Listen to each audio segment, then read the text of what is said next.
भोले भाले आदिवासी युवा युवतियों को धबा कुचला कर भर्ती करवाया जा रहा है। माओवादी सबसे बड़े धोखेबाजी है, आदिवासियों का रोजी रोटी को छीना जा रहा है।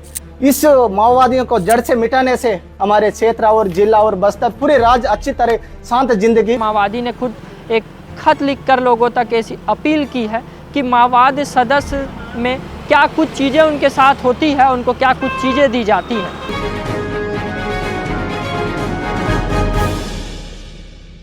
मेरा नाम दिनेश है, मैं एक माओवादी सदस्य हूँ, पश्चिम बस्तर डिवीज़न का एक माओवादी सदस्य हूँ और काफ़ी लंबे समय से मैंने माओवादियों के लिए काम किया है।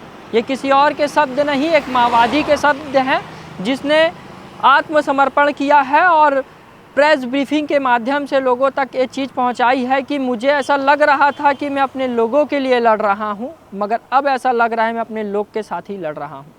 नमस्कार, मेरा नाम प्रांजल यादव है, आप सीजी भास्कर देख रहे हैं। सीजी भास्कर की इस खास रिपोर्ट में हम बताएंगे कि छत्तीसगढ़ में माओवाद की क्या स्थिति है अभी और कितने माओवादी अभी तक आत्मसमर्पण कर चुके हैं।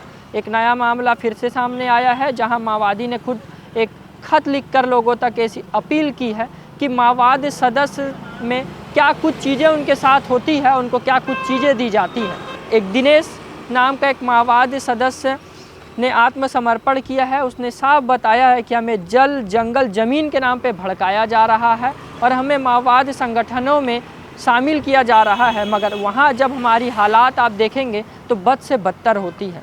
ये पूरी चीज़ दिनेश ने बताया है, हमारे फुल वीडियो के माध्यम से आप देखिए। मैं खुद इस पत्र को लिखा हूँ मेरे दिल के साथ और मेरा विचार के साथ। मेरा नाम दिनेश मोड़ियाम है, मैं गंगालुरु एरिया कमेटी का इंचार्ज हूँ, पश्चिम बस्तर डिवीजन कमेटी का मेंबर हूँ। मैं 20 साल तक मैं माओवादी संगठन में रहकर काम किया हूँ।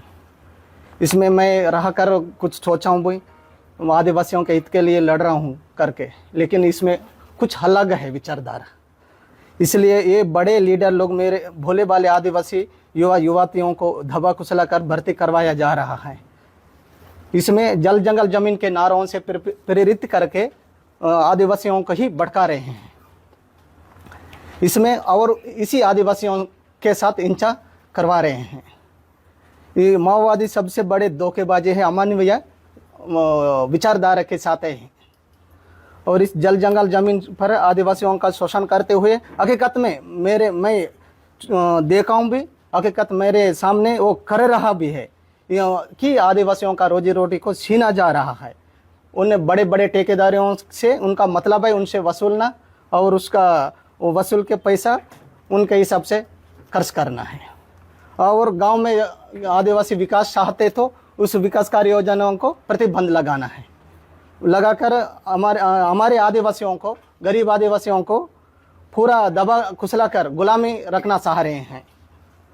अगर कोई विरोध करते तो उसको मुखबिरी बताकर, शुक्ली नेटवर्क बताकर उसका पूरा अमानवीय तरीके से हत्या किया जाता है और बड़े लीडर लोग उसका ऐश करते हैं। ऐसा जबकि हमारे छोटे कार्यकर्ताओं को भूखे पेट से मरे और बीमार से मौत हो जाते हैं। और यही मैं चाहता हूं कि इस इंचा की रास्ता ठीक नहीं है। और आज हमारे जो माननीय मुख्यमंत्री जी, माननीय केंद्र गृह मंत्री अमित शाह जी और माननीय विष्णुदेव साई जी जो आज के जो हमारे आदिवासियों को और ये नक्सलिज्म से इंचा का रास्ता छोड़ने का जो निर्णय लिया है, बीजापुर जिला रेंज के आईजी, डीआईजी, एसपी के द्वारा आज माओवादियों को खत्म करने का जो कार्य योजना बनाकर प्रतिबद्ध तरीके से उसका जो माओवादियों को खत्म करने का जो संकल्प लिए हैं वो बहुत अच्छा है। इस माओवादियों को जड़ से मिटाने से हमारे क्षेत्र और जिला और बस्तर पूरे राज्य अच्छी तरह शांत जिंदगी स्वस्थ रहेगा। शिक्षा और अस्पताल सब सुविधा अच्छे तरीके से मिल जाएगा।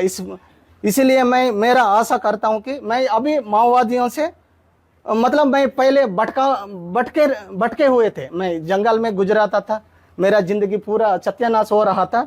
मैंने आज माओवादी अंधेरे से बाहर होकर मैं आज मतलब मैं अच्छी जिंदगी जीवन यापन करने के लिए मेरे को जो मैं सरकार और सुरक्षा बलों IG, DIG, SP, Chhattisgarh police बलों को सभी को मैं धन्यवाद करता हूँ। मैं पुनर्जीव हूँ, मतलब मेरे को इतना मौका दिया है जीने के लिए। इसलिए मैं माओवादी में अभी जो कार्यरत है पुराने कैडरों को और सदस्यों को, डीसी हो, एडजर्सी हो, सीसी हो, जो भी हो, तुम हिंसा का रास्ता छोड़ो, इस झूठे आंदोलन का हिस्सा मत बनो।